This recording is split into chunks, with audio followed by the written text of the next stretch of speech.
오늘 주일 말씀 마가복음 10장 1절부터 16절입니다. 신약성경 70절입니다.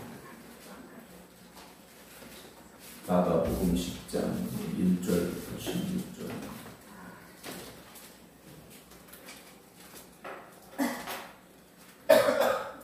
(10장 1절부터 16절) 말씀입니다. 예수께서 거기서 떠나 유대 지경과 요단강 건너편으로 가시니 무리가 다시 모여들거늘 예수께서 다시 전례대로 가르치시더니 바리새인들이 예수께 나와 그를 시험하여 묻되 사람이 아내를 버리는 것이 옳으니까 대답하여 이르시되 모세가 어떻게 너희에게 명하였느냐 이르되 모세는 이혼 증서를 써 주어 버리기를 허락하였나이다. 예수께서 그들에게 이르시되 너희 마음이 완악함으로 말미암아 이 명령을 기록하였거니와 창조 때로부터 사람을 남자와 여자로 지으셨으니 이러므로 사람이 그 부모를 떠나서 그 둘이 한 몸이 될지니라. 이런즉 이제 둘이 아니요 한 몸이니 그러므로 하나님이 짝 지어주신 것을 사람이 나누지 못할지니라 하시더라. 집에서 제자들이 다시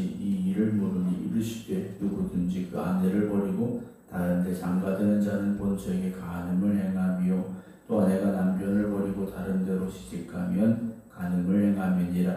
사람들이 예수께 만져주심을 바라고 어린 아이들을 데리고 오매 제자들이 꾸짖거늘 예수께서 보시고 노하시어 이르시되 어린 아이들이 내게 오는 것을 용납하고 금하지 말라. 하나님의 나라가 이런 자의 것이니라. 내가 진실로 너희에게 이르노니 누구든지 하나님의 나라를 어린아이와 같이 받들지 않는 자는 결단코 그곳에 들어가지 못하리라 하시고 그 어린아이들을 안고 그들 위에 안수하시고 축복하시니라. 아멘. 할렐루야. 날씨가 계속 덥습니다. 조금 선선한 바람이 좀 아침에 불었으면 좋겠는데 밤새 뜨겁다 보니까 여러 가지로 많이 힘들고 지칠 수밖에 없는 상황이지만 그럼에도 불구하고 날마다 우리에게 세임 주시는 하나님을 의지하며 믿음으로 기도하는 또 주님과 동행하는 8월달 믿음의 길을 걸어가는 여러분 되시길 주님의 이름으로 축원합니다. 오늘 예수님께서 유대 지경과 요단강 건너편으로 가시니 무리가 다시 모여들거늘 예수께서 다시 전례대로 예수님께서 항상 뭐 하셨느냐 가시는 곳마다 가르치셨습니다. 하나님의 말씀을 가르치셨고 천국에 대한 복음을 가르치셨다라는 거죠. 그래서 복음은 결국 우리 입술을 통해서 전해져야 됩니다. 하나님의 말씀이 그냥 누군가의 마음에 들어가진 않는다라는 거죠. 누군가 입술을 통해서 그 말씀이 전해질 때 그 복음이 전해질 때 그것이 씨앗이 되어서 누군가의 마음에 뿌려져야만 싹이 트고 자랄 수 있지 않겠습니까? 오늘도 여러분 이 하루 살아가시며 여러분들이 만나는 이들에게 하나님 나라의 복음을 전하시고 또 증거하는 전도자의 사명을 잘 지켜가시기를 부탁을 드립니다. 그렇게 주님은 가르치셨습니다. 그런데 2절 보게 되면 바리새인들이 예수께 나와 예수님을 시험하여 묻는 일이 벌어지게 됩니다. 그 바리새인들이 예수님께 물었던 질문이 무엇이냐면 사람이 아내를 버리는 것이 옳습니까? 라는 질문이야. 갑작스럽게 남자가 여자를 버리는 것, 남편이 아내를 버리는 것이 옳으냐, 잘못된 것이냐 라는 질문을 하게 됐는데요. 이 지역은 우리가 6장에서 나누었던 헤롯이 통치하고 있던 지역입니다. 이 헤롯이요 자기 동생의 아내를 빼앗아 왔지 않습니까? 그렇다면 이 문제에 대해서 아마 이런저런 논란이 거기 있었을 거라는 거죠. 특별히 바리새인들의 질문이지 않습니까? 이게 율법적으로 맞는 일이냐, 율법적으로 가능한지 아니면 이것이 죄인지 말이 많았을 거라는 거죠. 그런데 만약 예수님께서 여기에서 옳다 또는 잘못됐다 어느 쪽을 말하시든지 시험하러 온 이들에게는 예수님을 흠낼 일, 예수님에게 흠집을 잡을 만한 대답이 된다라는 거죠. 이혼해도 된다 해도 문제가 되고 이혼하면 안 된다 해도 문제가 되는 상황을 이들이 가지고 온 겁니다. 그러니까 대답하기 난처한 질문을 지금 가지고 왔다라는 거죠. 그러니까 이것은 진정한 배움을 위해서 정말 궁금해서 온 것이 아니라 예수님을 곤경에 빠뜨리려고 이 질문을 가지고 왔더라는 겁니다. 우리가 사람들과 이렇게 많은 대화를 하며 살아가지 않습니까? 누군가를 만나면 이야기해야 되고 어떤 말들이 오고 가야 되고, 근데 어떤 사람들은 들어주기 위해서 대화를 하는 사람도 있고, 어떤 사람은 이 사람이 무슨 잘못이 있는가 화내려고 대화하는 사람도 있고, 또 어떤 사람은 대화하다 보면 별것 아닌데 시비를 거는 사람도 있고, 다양한 사람들이 참 많이 있지 않습니까? 저희 집에 이제 가끔 가전제품 고장이 나서 ASR 하시는 분들이 이렇게 오게 돼요. 그러면 이런저런 이야기들 하다 보면 참 힘들구나 라는 느낌을 받습니다. 그냥 사람들을 대해야 되는 거죠.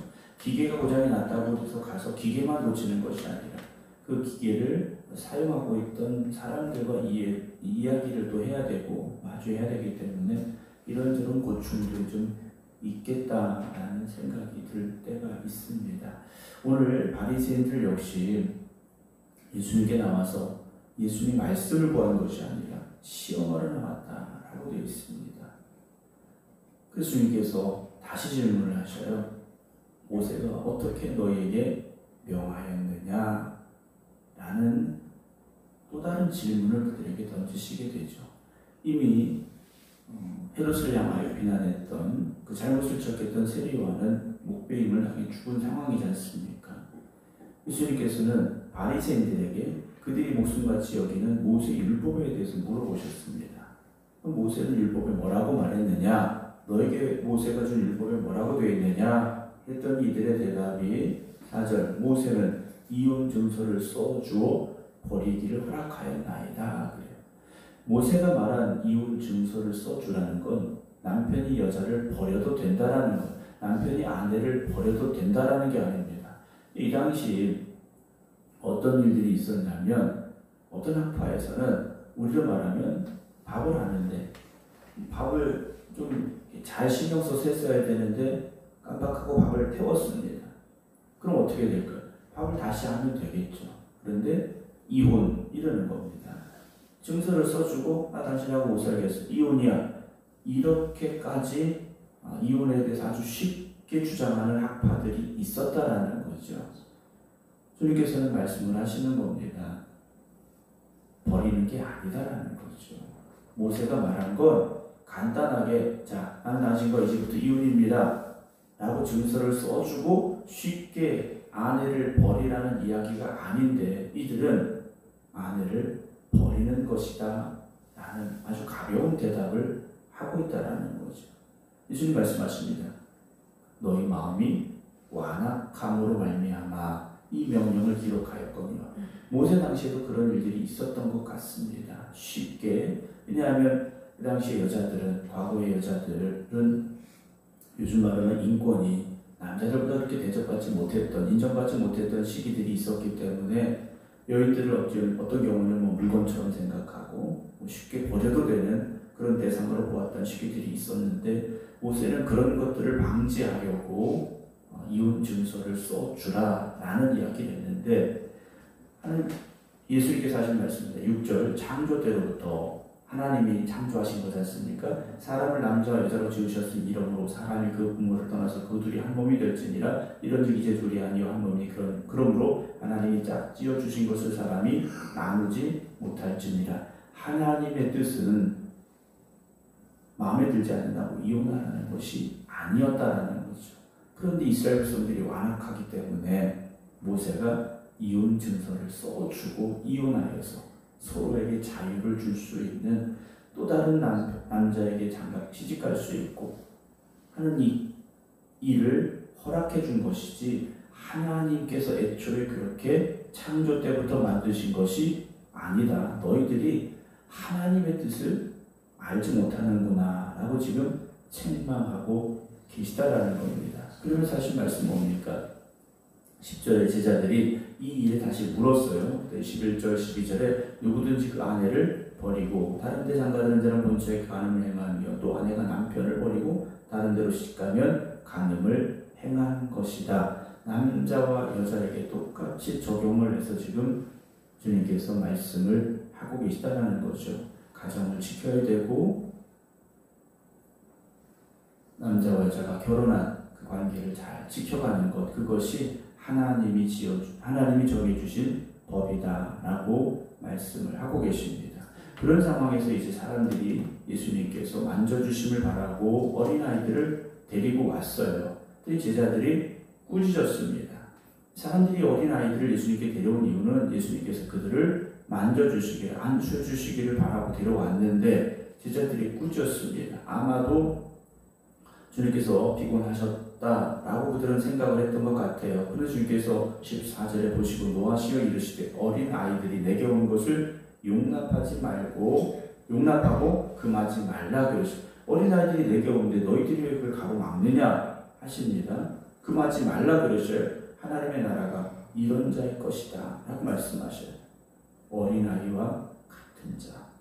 설명을 해주십니다. 15절 내가 진실로 너에게 이르노니 누구든지 하나님의 나라를 어린아이와 같이 받들지 않는 자는 결단코 그곳에 들어가지 못하리라 하셔요. 어린아이와 같이 받아들이는 사람들이라는 거죠. 천국은 우리가 노력해서 얻을 수 있는 것, 우리가 소유하는 것이 아니라 받아들여야 되는 것, 받는 것이다 라고 주님께서 말씀을 하시는데, 누구와 같아야 됩니까? 어린아이와 같아야 된다 라고 말씀을 하셔요. 어린아이는 어떻습니까? 순수하다라는 거죠. 어떤 세상적인 욕심에 물들지 않았다라는 겁니다. 그런 마음을 가지고 하나님의 나라를 사모해야 되고, 그런 마음을 가지고 하나님의 나라를 받아들여야 된다라고 주님께서 말씀을 하시죠. 그렇지 않는 자는 결단코 그것에 들어가지 못하리라. 그들이 누구겠습니까? 조금 전에 예수님께 시험하러 왔던 이들, 바로 그런 사람들이라는 거죠. 오늘 우리가 내가 교회 다니니까, 내가 예수님을 믿었으니까 당연히 천국 가겠다, 여러분 그렇게 우리가 확정할 수는 없다라는 거죠. 내가 천국 가고 못 가고 내가 확인하고 내가 확정할 수 있는 것이 아니라 하나님이 인정해 주셔야 되고, 인정해 주셔야 되고, 받아 주셔야 되고, 우리를 그 천국으로 인도해 주셔야 되지 않겠습니까? 사랑하는 성도 여러분, 오늘도 우리가 어린아이와 같은 마음, 어린아이와 같은 믿음을 가지고 하나님의 나라를 향해 나아갈 수 있기를 주의 이름으로 축원합니다. 16절에 그 어린아이들을 안고 그들 위에 안수하시고 축복하셨다라고 되어 있습니다. 바리새인들을 향한 마음은 어떠셨겠습니까? 안타까운 마음이셨을 것이고 아픈 마음이셨겠죠. 근데 그 아이들을 안으실 때는 기쁨의 마음이셨을 것이고요, 사랑의 마음이지 않으셨을까라는 생각을 하게 됩니다. 사랑하는 성도 여러분, 오늘 저나 여러분들이 세상을 살다 보면 나이도 이제 좀 더 많아지고, 그러다 보면 세상의 일들에 더 익숙해지게 되고 세상의 일들이 더 편해지는 상황이 벌어질 수도 있습니다. 그러나 오늘 새벽에 다시 어린아이 같은 마음, 어린아이 같은 믿음으로 주님 앞에 나아가기를 원합니다. 그래서 오늘도 우리가 하나님의 나라를 향해 나아가야 되는데, 우리는 가고 있다고 생각하는데 정작 그 발걸음이 하나님의 나라를 향하고 있지 않다면 우리는 다시 한번 깨달아야 될 것 같습니다. 주님 말씀하신 그대로 어린아이와 같이 주님 앞에 나아가는 그 간절한 그 사모함이 있기를 주님의 이름으로 축원합니다. 그래서 주님 오시는 그날에 깨어있고 준비되어 있는 성도들이 되셔서 주님 오시는 그날 기쁨으로 천국잔치 함께 할 수 있는, 기쁨으로 주님을 만날 수 있는 저와 여러분 되기를 주님의 이름으로 축원합니다. 기도하겠습니다. 주님께서 이 땅에 오시어 전도하시고 복음 전하시고 영혼을 구원하시고자 오셨는데, 말씀을 받았다고 생각했던 이들은 오히려 주님을 공격했고 시험하려 하고 있음을 보게 됩니다. 오늘 우리가 주님 앞에 어린아이와 같은 순수한 믿음으로, 사모하는 마음으로, 갈급함으로 나아가게 하여 주시옵소서. 오늘도 세상은 점점 더 악해져 가고 있습니다. 자기밖에 모르고 자기가 중심이 되어지고 그 욕심 가운데 살아가는 세상을 바라보며 우리가 그 세상에 물들지 않기를 원합니다. 어린아이 같은 마음을 가지고 주님 앞에 한 걸음 더 나아가게 하시고 주님 말씀하신 대로 그 사랑으로 세상을 살아갈 수 있는 저희들 되게 하여 주시옵소서. 오늘 8월의 첫날 새벽입니다. 여전히 무더운 날씨가 계속되어지고 있지만 8월달 시작하며 주님 앞에 모든 것 맡기며 주님 나와 함께 해주시옵소서. 사모하는 심령으로 이 성전에 나와 기도하는 이들, 또 각자의 기도의 초소에서 깨어있는 이들 주님 붙잡아 주시옵소서. 바로 한 달도 믿음으로 승리하는 저희들이 되게 하여 주시옵시고 주님의 은혜와 축복의 길을 걸어갈 수 있는 성도들이 되게 하여 주시옵소서. 여전히 수고하고 무거운 짐을 지고 있는 이들이 있습니까? 질병으로 인하여 고통당하며 아파하는 이들이 있습니까? 주님, 저들의 수고하고 무거운 짐을 내려놓게 하시고 저들의 질병과 고통이 치유되는 역사가 있게 하여 주시옵소서. 그래서 8월에 매일매일이 복된 날들이 되게 하시고 하나님의 은혜가 충만한 성도들이 되게 하여 주시옵소서. 이제는 우리 주 예수 그리스도의 은혜와 아버지 하나님의 진하신 사랑하심과 성령님의 감동 감화 역사하심이 8월의 첫날 새벽 깨어 기도드리며 하나님 나와 함께 해주시옵소서 고백하며 주님 앞에 나아가는 모든 성도들 위해 이제부터 영원토록 함께 하시기를 간절히 축원하옵나이다.